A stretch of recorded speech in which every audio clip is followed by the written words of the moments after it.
우리는 가끔 우스갯소리를 합니다. 웃으면 참 재미나는 우스갯소리를 하지요. 그 중에 이런 것이 있습니다.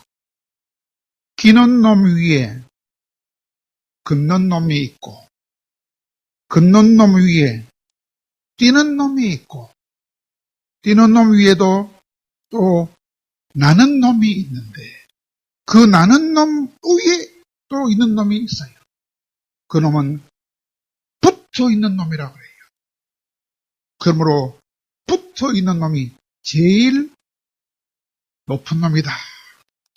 그런 우스갯소리를 합니다. 왜 그럴까요? 하늘을 나는 새 위에 똥파리가 붙어 있기만 하면 그 새가 가는 곳마다 똥파리도 갈 수 있기 때문입니다. 또 하늘을 나는 비행기 위에 똥파리가 붙어 있기만 하면 그 비행기가 가는 곳이면 영국이고 미국이고 어디라도 갈 수 있기 때문입니다. 그러므로 뛰고 나는 사람도 잘난 사람이지만 그러나 최고로 잘난 사람은 그 위에 붙어 있는 사람이라고 하는 우스갯소리가 있습니다. 이와 같이 우리 주변에는 엄청난 능력을 가지고 뛰고 날면서 큰 성공을 했던 사람들이 어느 한순간에 폭삭 망하고 마는 그런 사람들을 자주 볼 수 있습니다. 왜 그럴까요? 그들은 전지전능하신 하나님께 붙어 있지 않기 때문입니다. 하나님께 붙어 있지 않는 자들은 아무도 모르는 사이에 마귀라는 놈이 역사해서 그 마귀가 주는 저주를 막지 못함으로 비참하고 허망한 삶을 살게 되는 것입니다. 나무는 흙에 붙어 있어야 가장 잘 자랄 수 있고, 물고기는 물 속에 있어야 가장 잘 살 수 있는 것처럼 우리 신자들은 어디에 붙어 있어야 최고로 신자답게 살 수 있겠습니까? 바로 우리 주 예수님께 끝까지 붙어 있어야 가장 신자답게 살 수 있다고 할 수 있습니다. 여러분, 믿음이 얼마나 중요합니까? 옛날에 터키의 어떤 마을에 가난한 여자가 살고 있었습니다. 그때 어떤 착한 임금님께서 백성들이 사는 행편을 둘러보시려고 민정지차를 그 마을에 나왔습니다.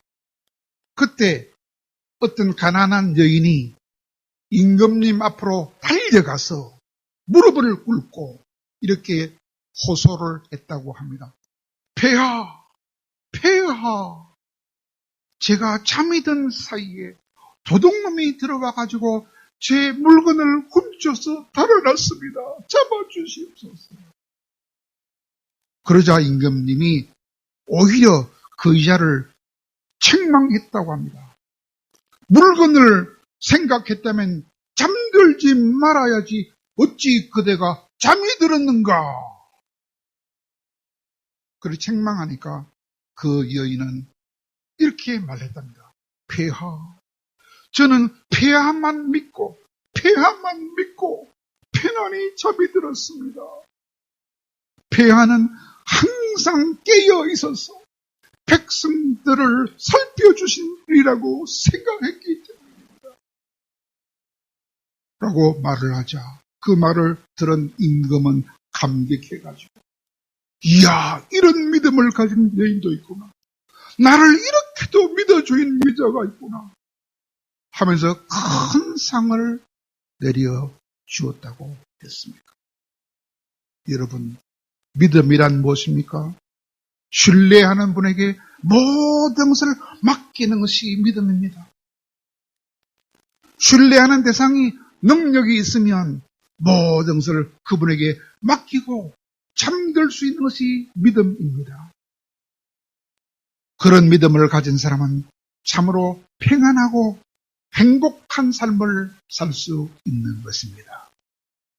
그러나 전능자를 믿지 못하고 자기 자신만 믿으면 불안할 수밖에 없는 인생들입니다. 도둑놈도 불안하고 의자도 부자들도 불안합니다. 왜 불안할까요? 도둑놈은 뺏으려 할 때 불안하고 부자들은 뺏기지 아니하려고 불안하게 되는 것입니다. 왜 그렇습니까? 자신만 의지하기 때문입니다. 그러나 우리 신자들은 다릅니다. 우리 신자들은 하나님을 신뢰하는 자들입니다.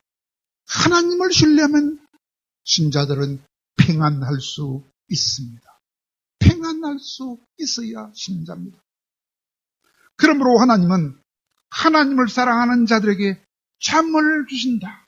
편안한 잠을 주신다고 시편 127편 2절에서 말씀하고 계십니다. 그런데 여러분, 문제가 있습니다.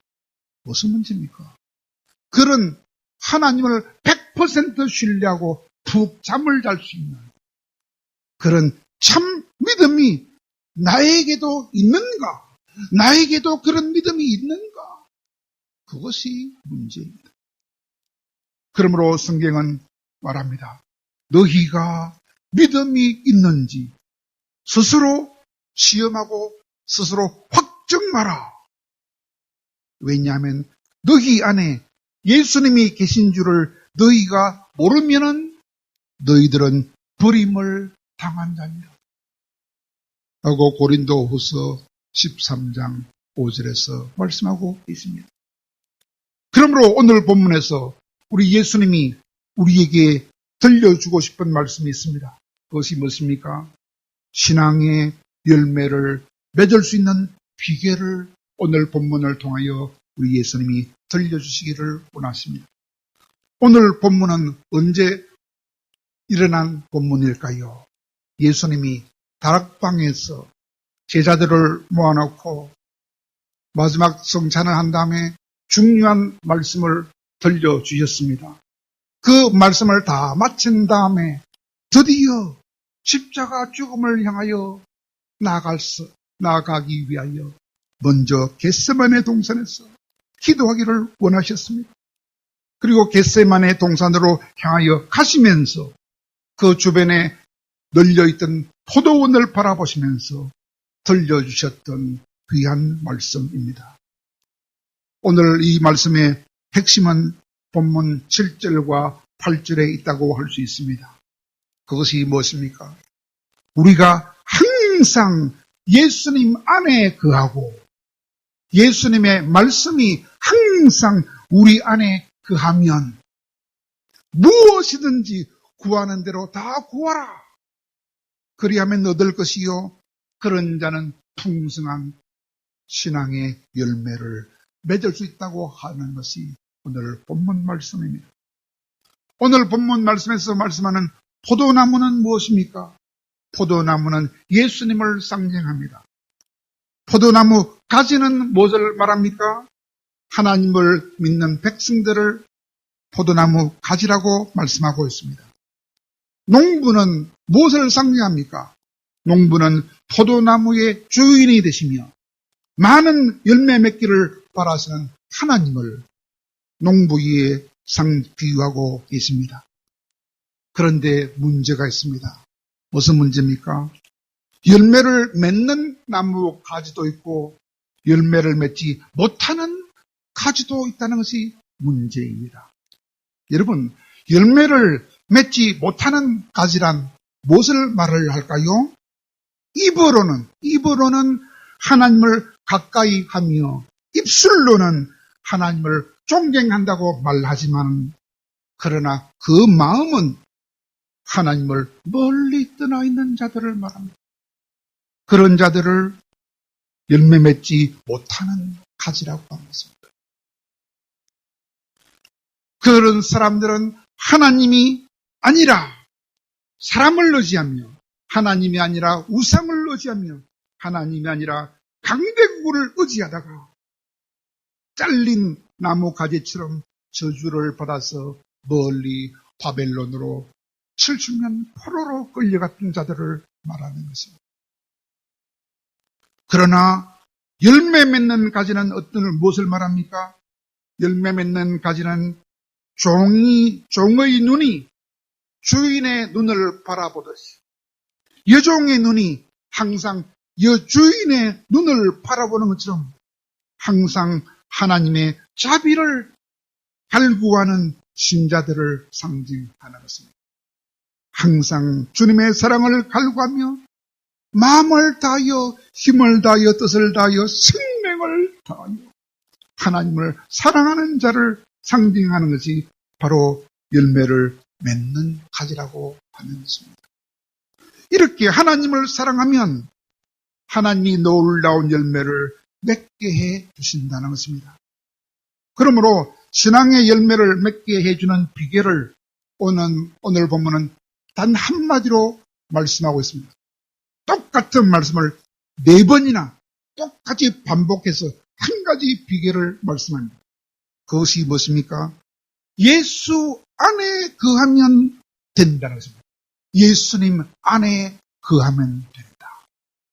예수님 안에 거하기만 하면 열매는 저절로 열린다는 것입니다. 왜 그럴까요? 예수 안에 거한다는 말은 무슨 뜻입니까?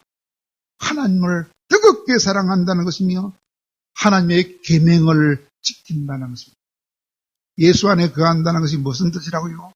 하나님을 뜨겁게 사랑하며 하나님의 계명을 철저하게 지키는 것을 예수님 안에 거한다고 요한일서 2장 6절에서 말씀하고 있습니다. 그러므로 모세도 말씀했습니다. 하나님을 미워하면 3대 4대 저주를 받지만은 하나님을 사랑하면 천대까지 은혜를 받는다고 말씀했습니다. 그러므로 사랑하는 여러분, 늘 예수 안에 있으므로 하나님을 뜨겁게 사랑해서 천대까지 은혜를 받으며 풍성한 열매를 맺는 우리 모두가 되기를 바랍니다. 그런데 문제가 또 하나 더 있습니다. 무슨 문제입니까? 열매를 맺는 사람들보다는 열매를 못 맺는 사람이 더 많다는 것이 문제입니다. 왜 그럴까요? 열매를 맺지 못하는 나무는 잘려서 버림을 당하고 밖으로 내던져져서 말라버립니다. 그러면 그때 그 말라 비틀어진 나무를 모아서 불에 던져 살아버립니다. 그와 같이 열매 맺지 못하는 자들도 결국은 뜨거운 유황불 지옥에 던져지는 자들이 너무나 많다고 하는 것입니다. 그것이 문제입니다.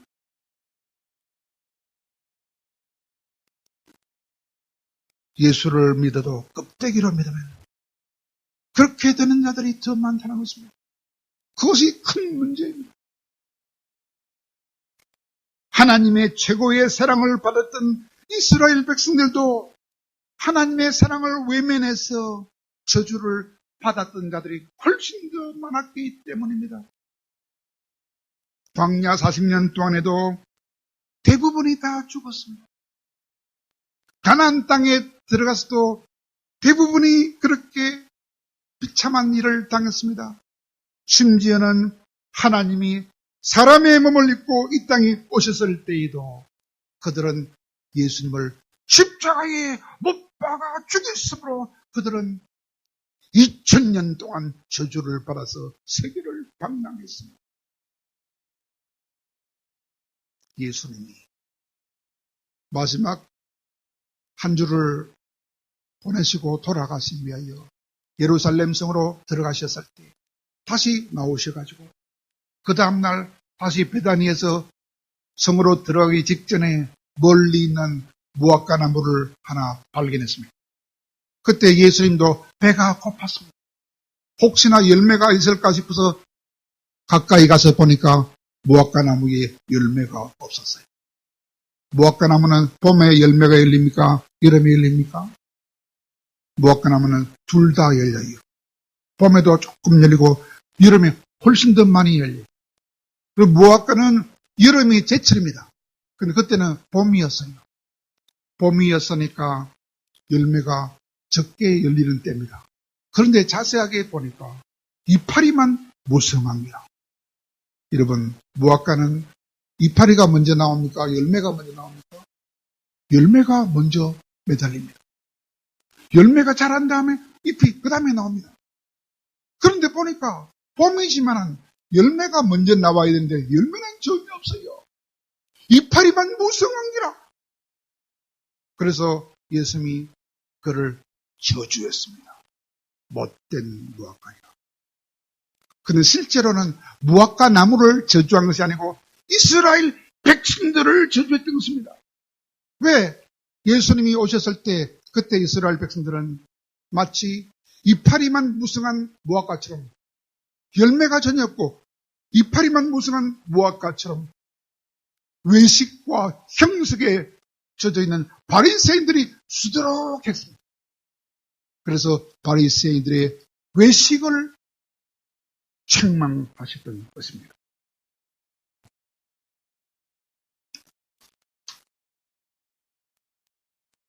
그러므로 예수님은 그 외식을 책망하시되 3번이나 더 책망하셨어요. 먼저 마태복음 6장과 7절에서 보면 이스라엘 백성들의 네 가지 외식을 책망했습니다. 첫째, 구제할 때. 둘째는 기도할 때. 셋째는 금식할 때. 외식하는 사람들처럼 나팔을 불지 말라 그랬습니다. 조용히 남 모르게 은밀하게 구제하고 은밀하게 기도하고 은밀하게 금식하라 그랬습니다. 또 자기의 큰 죄는 모르고 다른 사람들이 가진 조그만한 허물을 비판하는 그런 외식하는 자들을 또 책망하셨습니다. 뿐만 아니라 마태복음 23장에서는 외식하는 자들을 향하여 7가지 화를 선포했습니다. 그 중에 하나가 무엇입니까? 박하와 회향과 전체의 11조는 드리지만은 그러나 그보다 훨씬 더 중요한 하나님의 공의와 하나님의 사랑을 외면해버린 그 바리새인들의 그 외식을 책망해 주셨던 것입니다. 뿐만 아니라 성령의 역사를 부인하는, 그래서 영원히 용서받지 못하는 그런 외식하는 자들의 그 외식을 무섭게 또 책망하셨던 것입니다. 그러므로 사랑하는 여러분, 우리들도 신앙의 열매를 맺기를 바란다면 절대로 외식하는 서기관과 바리새인처럼 남을 비판하거나 정죄하면 안 됩니다. 남을 미워하거나 무시하면 안 됩니다. 그 바리새인처럼 자기를 자랑하며 대접받기를 바라면 안 됩니다. 그런 모든 외식을 다 버리고 진실하게 믿음으로 많은 열매 맺는 우리 모두가 되기를 간절히 바랍니다. 이제 마지막으로 한 가지 더 기억해야 할 것이 있습니다. 그것이 무엇입니까? 신앙의 열매 맺는 비결은 어떤 것이냐? 신앙의 열매 맺는 비결은 어떤 고난이 와도 항상 예수 안에 거해야 한다는 사실입니다. 어떤 고난이 와도 항상 예수님 안에 거해야 신앙의 열매를 맺는다고 하는 것입니다. 왜 그렇습니까? 나무 가지가 나무 위에 붙어 있어야 양분을 계속 공급을 받아서 꽃을 피울 수 있고 열매를 맺을 수 있는 것처럼 우리들도 항상 예수님께 붙어 있어야 신앙의 열매를 맺을 수 있다고 하는 것입니다. 그러므로 초대교회 성도들은 많은 핍박을 받았지만 끝까지 예수님께 붙어 있었기 때문에 많은 열매를 맺었던 것을 우리는 성경을 통하여 볼 수 있습니다. 그리고 우리나라에 먼저 믿었던 신앙의 선배들 중에도 훌륭한 선배들이 많이 있었습니다. 그 중에 한 사람만 소개하고 설교를 마치겠습니다. 경상북도 안동에서 큰 고난을 당했으나 그러나 많은 열매를 맺었던 분이 있습니다. 그 사람은 이름은 김수만 집사님이었어요. 1902년에서 태어나서 1971년에 돌아가신 분입니다. 그분은 시골에서 정미소를 운영하다가 어느 날 교통사고를 당해서 오른쪽 다리가 절단되어야 하는 엄청난 고난을 당했습니다. 그때는 기술이 없어서 다리를 해넣을 수 없었어요. 의족을 붙일 수 없었어요. 얼마나 고통스러웠겠습니까? 너무 힘이 들어서 울부짖으면서 기도했답니다. 하나님, 나에게 다리를 주시면 주님만 위하여 살겠습니다. 다리를 주시옵소서. 울부짖으며 기도했더니 어느 날 밤에 꿈에 하나님께서 나타나셨어요. 나무 가지를 보이시면서 저 나무 가지를 의지하여 살아라 라고 목다리를 보여주셨다고 했습니다. 그래서 그는 그 나무를 가지고 목발을 만들어 가지고 그 목발을 의지하면서 사는 가운데 초가지붕을 덮으려고 이형을 다 엮은 다음에 마지막 단계로 새끼를 꼬고 있었는데 그때 또다시 자기 가슴 속에 저 밑에서 하나님의 음성이 들려오는 것을 들었다고 했습니다. 어떤 음성일까요? 너는 나를 위하여 살겠다고 말해놓고 아직도 무엇을 하고 있느냐?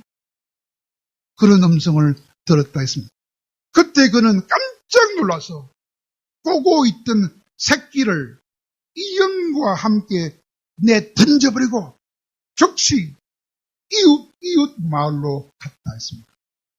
교회가 없었던 계곡이라는 이웃 마을로 전도를 하러 나갔다고 했습니다. 그랬더니 놀랍게도 그가 하는 말을 듣고 예수를 믿겠다고 말하는 사람이 생겨나더라는 것입니다.